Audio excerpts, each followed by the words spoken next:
नमस्कार स्टूडेंट्स, आदर्श कन्या primary school online education कक्षा 4 में हम आज चैप्टर नंबर 11 से स्टार्ट करेंगे। 1 से 10 चैप्टर हमने कर लिए हैं। अगर आपने वो वीडियोस नहीं देखे तो डिस्क्रिप्शन में उसकी लिंक दी गई है, आप वहाँ जाके देख सकते हैं। श्यामा का बगीचा। श्यामा ने अपने बगीचे में सूरजमुखी, गुलाब और गेंदे के पौधे उगाए हैं। उसने उन्हें 3 क्यारियों में लगाया है। उसका बगीचा ऐसा दिखता है। देखो, ये सूरजमुखी के फूल हैं सारे। ये वाले जो है यहाँ तक ये गुलाब के फूल हैं और ये वाले जो हैं वो गेंदे के फूल हैं। देखो कैसे मैंने हर क्यारी में 18 पौधे लगाए हैं। यानी ये सूरजमुखी के आप पौधे गिनोगे तो ये भी 18 है, गुलाब गिनोगे तो ये भी यहाँ तक 18 है और गेंदे यहाँ से लेके यहाँ तक 18 है। हर एक क्यारी में पौधों की जमावट अलग है। देखो गुलाब के पौधे कैसे उगाए गए हैं। अब गुलाब के पौधे ऐसे हैं 1 2 3 4 5 6 7 8 9 10 11 12 13 14 15 16 17 18 18 हैं, यानी 6 गुना 3। इस तरह 6 कतार हुई और उस कतार में 3 पौधे, इसको कतार बोलते हैं। 6 कतार हैं और हर कतार में 3 पौधे हैं। ठीक वैसे ही सूरजमुखी हम देखें तो उसमें एक ही कतार है और एक कतार में 18 फूल हैं, यानी कि एक कतार और 18 पौधे। और गेंदे की बात करें तो 2 कतार हैं, हर एक कतार में 9 फूल हैं, तो 2 कतार और 9 फूल तो 18 हो गए। तुम भी अपना बगीचा बना सकते हो। एक बगीचे का चित्र बनाओ जिसमें 48 पौधों के लिए क्यारियां बनी हो, हर कतार में बराबर पौधे हों। अगले पेज पे देखते हैं। अलमारी में जग। भीमा बढ़ई ने 30 जगों के लिए एक अलमारी बनाई है। यह अलमारी है बराबर। यह 2 खानों वाली एक लंबी अलमारी है। हर खाने में बराबर जग हैं। अब ये कुल मिला के 30 हैं, यानी इसमें 15 हुए और इसमें भी 15 हुए। क्या तुम इन 30 जगहों को रखने के लिए किसी अलग तरीके से अलमारी बनाने के बारे में सोच सकते हो? हाँ, तो आप ऐसी भी अलमारी बना सकते हो जैसे इसमें 5 आए, फिर नीचे फिर से 5, फिर से 5, फिर से 5, ऐसे 6 बार 5 आएंगे तो 30 हो जाएंगे। आसान तरीके। मुझे 7 का पहाड़ा नहीं आता, बंटी ऐसा बोलता है। तो गुड्डू ने क्या बोला, मुझे पहाड़े तो 5 तक ही आते हैं, पर एक आसान तरीका आता है। मैं 2 और 5 के पहाड़े से 7 का पहाड़ा बना सकती हूँ। अब वो कैसे बनाती हैं वो पिछले पेज में दिया हुआ है। उसने क्या किया, पहले 2 का पहाड़ा लिखा है। देखो 2 एकम 2, 2 दूनी 4, 2 तिया 6, ऐसे 2 दाम 20 तक लिखा। उसके बाद 5 का पहाड़ा लिखा, फिर दोनों के जो उत्तर है उसको जोड़ कर दिया, यानी 2 और 5 7, 4 और 10 14, 6 और 15 21, 8 और 20 28, ऐसे जोड़ कर दिया तो 7 का पहाड़ा बन गया। ठीक वैसे ही 4 और 3 का जोड़ करके भी 7 का पहाड़ा बन सकता है। पहले यहाँ 4 का पहाड़ा हमने पूरा कर दिया है, फिर ये 3 का पहाड़ा भी मैंने यहाँ लिख लिया है। अब ये जो उत्तर हैं इनको जोड़ करो, 4 और 3 का जोड़ 7, 8 और 6 का जोड़ 14, 12 और 9 का जोड़ 21, 16 और 12 का जोड़ 28, ऐसे जोड़ करते जाने पर हमें अंत में 40 और 30 का जोड़ 70 मिल जाएगा, यानी 7 का पहाड़ा ये वाला बन गया। 12 का पहाड़ा बनाने के लिए कौन से 2 पहाड़ों का प्रयोग करोगे? बहुत सारे हो सकते हैं। 10 और 2 का भी जोड़ कर सकते हैं। 10 का पहाड़ा लिखो, 2 का पहाड़ा लिखो और फिर दोनों को जो उत्तर आते हैं उसका जोड़ कर दो। पेज नंबर 123 पे देखते हैं। कितनी बिल्लियां। गायत्री की कुछ बिल्लियां एक डिब्बे के अंदर खेल रही थी। जब उसने उन्हें गिनने के लिए डिब्बे में झांका तो उसे सिर्फ उनके पैर नजर आए। उसने गिना तो 28 पैर थे। डिब्बे में कितनी बिल्लियां होंगी? तो ये पैर 28 है बराबर। अब एक बिल्ली जो होती है उसके 4 पैर होते हैं, तो 28 को आप 4 से भाग कर दोगे तो आपको पता चल जाएगा कि इसमें 7 बिल्लियां थी। 8 पैर मतलब 2 बिल्लियाँ हुई। तो 12 पैर मतलब कितनी बिल्लियाँ होनी चाहिए? 3 होनी चाहिए। अब कितने पैर देखो, 4 पैर हैं तो 1 बिल्ली होगी, 8 पैर हैं तो 2 बिल्लियाँ, 12 पैर होंगे तो 3 बिल्लियाँ। ऐसे आप ये 32 तक लिख दो, यहाँ 1 2 3 4 करते जाओ तो आपको पता चलेगा 28 पैर यानी कि 7 बिल्लियाँ थी। ये हमने यहाँ पे लिख दिया। मीना ने अपने चूजों के एक डिब्बे में रखा है, अपने 28 पैर गिने हैं, डिब्बे में कितने चूजे थे? अब देखो, चूजे के 2 पैर होते हैं, इसलिए उसको 2 से भाग करने पर हमें 14 मिलते हैं। लीला 21 दिनों से स्कूल नहीं आई है, वह कितनों हफ्तों से स्कूल नहीं आई है? अब एक हफ्ता होता है, उसमें 7 दिन होते हैं, तो ये जो 21 है उसको आप 7 से भाग करो, यानी 7 7 के 3 टुकड़े करने पर हमें 21 मिलता है, यानी कि 3 हफ्तों से वो स्कूल नहीं आई है। अगले पेज पे देखते हैं, जानवरों की छलांग। क्या तुम्हें कक्षा 3 में 3 के छलांग लगाने वाले जानवर याद हैं? एक मेंढक शून्य से शुरू करके एक छलांग में 3 कदम कूदता है। अगर उसने 27 पर है तो अब तक कितने कदम कूद लिए होंगे? तो 3 3 3 ऐसे 9 बार कूद लिया होगा, तभी वो 27 पर पहुंचा होगा। अब वो 36 पर है तो उसने 12 कदम कूदे होंगे, और 42 पर है तो 14 कदम कूदे होंगे। वो कैसे पता चलता है?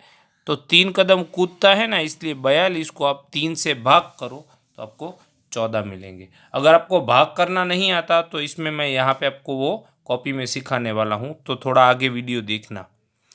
एक खरगोश शून्य से शुरू करके एक बार में 5 कूद लगाता है, तो कितनी कूदों के बाद वो 25 पर पहुंचेगा? तो 5 कूदों के बाद।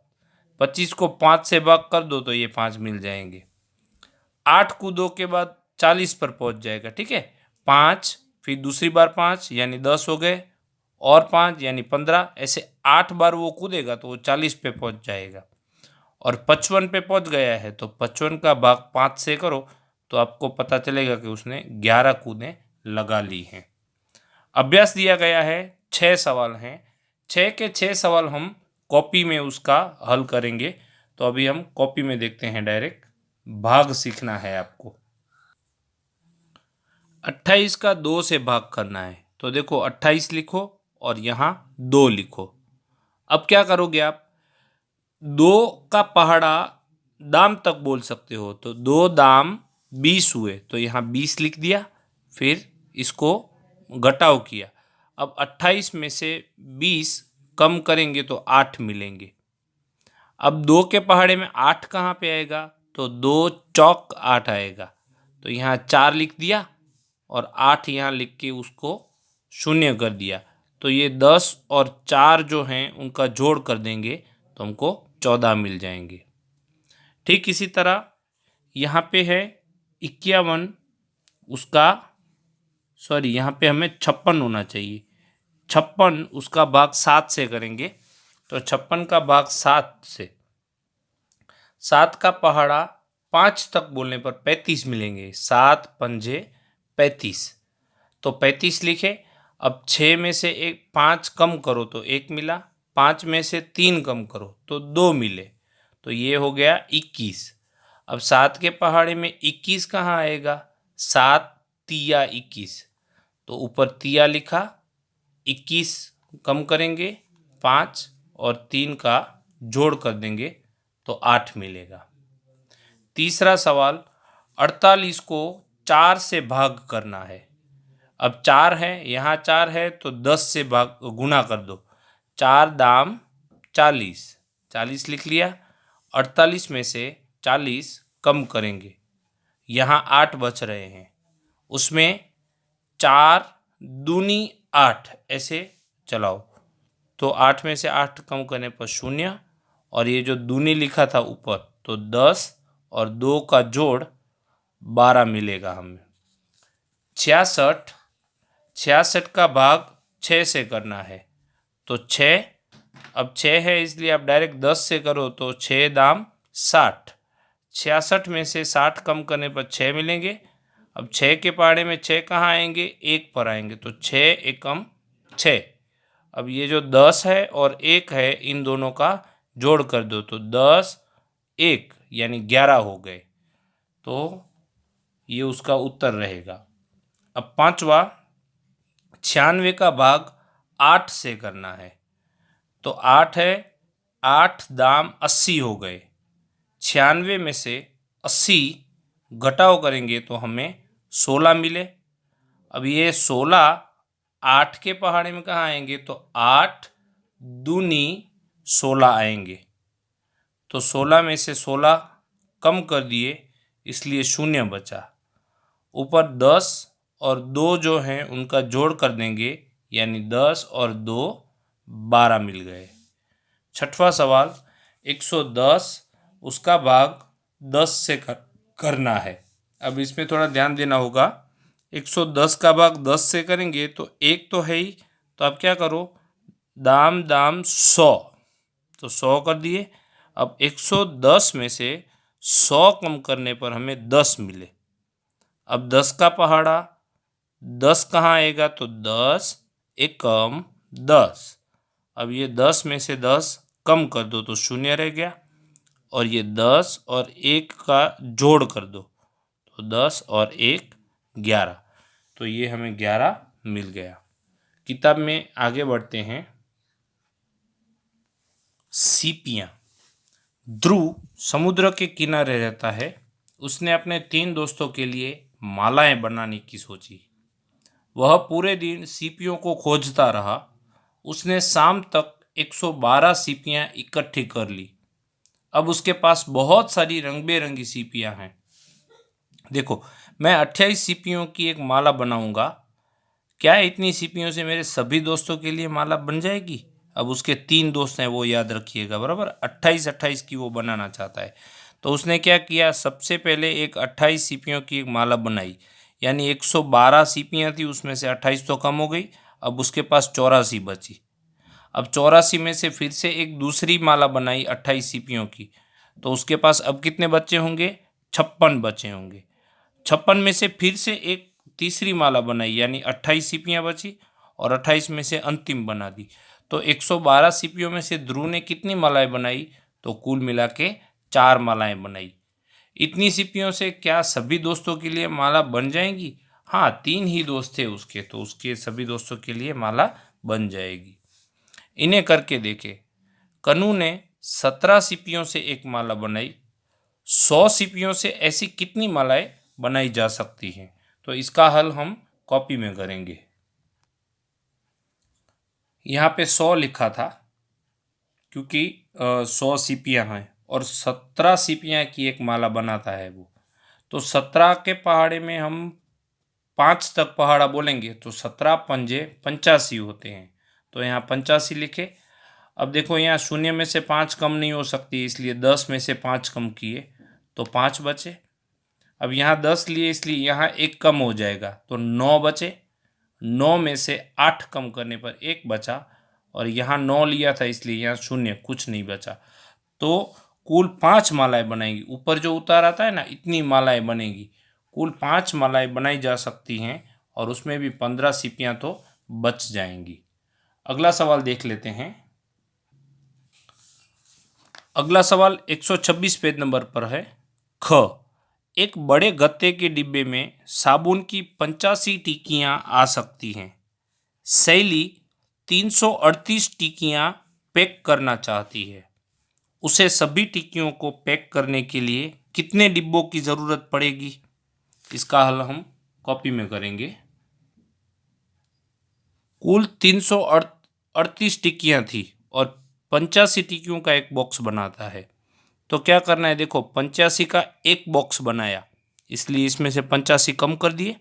अब 8 में से 5 कम कर दिए तो 3 बचे। यहाँ पे तो 3 में से 8 कम नहीं हो पाएंगे, तो 13 कर दिए। 13 में से 8 कम करेंगे तो 5 बच जाएंगे। अब यहाँ 1 ले लिया था तो यहाँ से 1 कम करना पड़ेगा, तो 3 की जगह 2 हो जाएंगे। अब यहाँ लिखे 2। अब कितनी बच गई, 253। अब 253 में से फिर से 1 बनाएगा वो, तो यहाँ 1 जोड़ दिया। 253 में से फिर से 85 कम करेंगे तो 168 आएगी। फिर से एक करेगा तो 85 कम करेगा। ऐसे एक एक कर करके हम करेंगे तो आपको ये उत्तर मिल जाएगा और 3 डिब्बों की ज़रूरत पड़ेगी और 83 और ज़्यादा बच जाएंगी, क्योंकि 85 का एक बनाना है तो 2 कम हो जाएंगी। तो 3 डिब्बे पूरे होंगे 85 के और 83 साबु की टिक्कियाँ वो बच जाएंगी। अगला सवाल, मनप्रीत को घर बनाने के लिए 1500 सीमेंट की बोरियों की ज़रूरत है। एक ट्रक एक बारी में 250 बोरियां ले जाता है। बोरियां ढोने के लिए एक ट्रक को कितने चक्कर लगाने पड़ेंगे? और ड्राइवर एक चक्कर लगाने के 500 रुपये लेता है, तो मनप्रीत को कितने रुपए देने होंगे? तो इन दोनों का हल हम कॉपी में करेंगे। 2500 है 2500 और 250 का एक है, तो क्या करेंगे? देखो 250 के डबल 500 होते हैं, हमें पता है। तो 250 दूनी 500 हुए, तो 1500 में से 500 कम कर दिए यानी 1000 बचे। फिर से 250 दूनी 500, तो दूनी यानी 2 लिखा, 1000 में से 500 कम किए यानी 500 बचे। अब तो 500 ही बचे हैं, तो फिर से 250 दूनी 50, 500, तो ये 0। तो 2 + 2 + 2 यानी 6, तो 6 चक्कर लगाने होंगे। अब देखो एक चक्कर लगाने के वो 500 रुपये लेता है, तो हमें 6 चक्कर लगाने हैं। तो बहुत ही आसान है, 2 शून्य जो हैं वो पहले ही लगा दिया ऐसे ही। अब 6 का पहाड़ा 5 तक बोलना है, तो 6 पंजे 30, तो ये हो गया 30 यानी 3000 रुपये देने होंगे। आगे बढ़ते हैं। गंगू की मिठाइयाँ। गंगू ईद के लिए मिठाइयाँ बना रहा है। उसने एक थाली 80 लड्डू की तैयार की है। एक डिब्बे में 4 लड्डू पैक कर दो। मुझे ऐसे 23 डिब्बे चाहिए। क्या 23 छोटे डिब्बे पैक करने के लिए थाली के लड्डू पूरे होंगे? चलो गिनती कर लेते हैं। अब 23 बॉक्स करने हैं पैकेट, उसमें एक में 4 रखने हैं, तो 4 तिया 12 यानी 2, एक ऊपर लगाया हासिल, और 4 दूनी 8, 8 में एक जोड़ कर दो यानी 9, तो 92 हैं। तो 92 तो आराम से आ जाएंगे, क्योंकि एक थाली में तो 100 लड्डू थे, हमें तो 92 ही चाहिए 23 बॉक्स में, ठीक है, तो आ जाएंगे, इसलिए यहाँ लिखा 92। और कितने लड्डुओं की ज़रूरत पड़ेगी? तो देखो 100 थे, इसमें 92 तो हमने रख लिए, तो और 8 की ज़रूरत पड़ेगी। एक सवाल है बाकी रह जाता है, वो 127 पेज नंबर पे है, वो भी साथ में कर लेते हैं। गंगू के पास एक बड़ा डिब्बा भी है जिसमें वह 12 लड्डू पैक करता है। 60 लड्डू पैक करने के लिए उसे ऐसे कितने डिब्बों की ज़रूरत पड़ेगी? अब देखो उसकी गिनती कॉपी में करनी पड़ेगी। 60 लड्डू हैं और 12 का एक पैक करता है, तो 12 के पहाड़े में आप बोलते जाओ 60 कहाँ पे आता है, तो आपको 12 पंजे 60 मिलेगा। तो 12 पंजे यानी 5 ऊपर लिखा, 60 लिखा, 60 में से 60 कम कर दिया तो 0 यानी 5 डिब्बों की ज़रूरत पड़ेगी। आगे का जो है वो हम नेक्स्ट वीडियो में सीखेंगे। तो आज मैंने आपको जितना भी करवाया वो आपको कॉपी में लिखना है और व्हाट्सएप में उसका फ़ोटो खींच के मुझे भेजना है। अगर आपको कुछ भी समझ में ना आया हो तो आप मुझे व्हाट्सएप पे भी पूछ सकते हैं या कमेंट में भी पूछ सकते हैं। Thank you.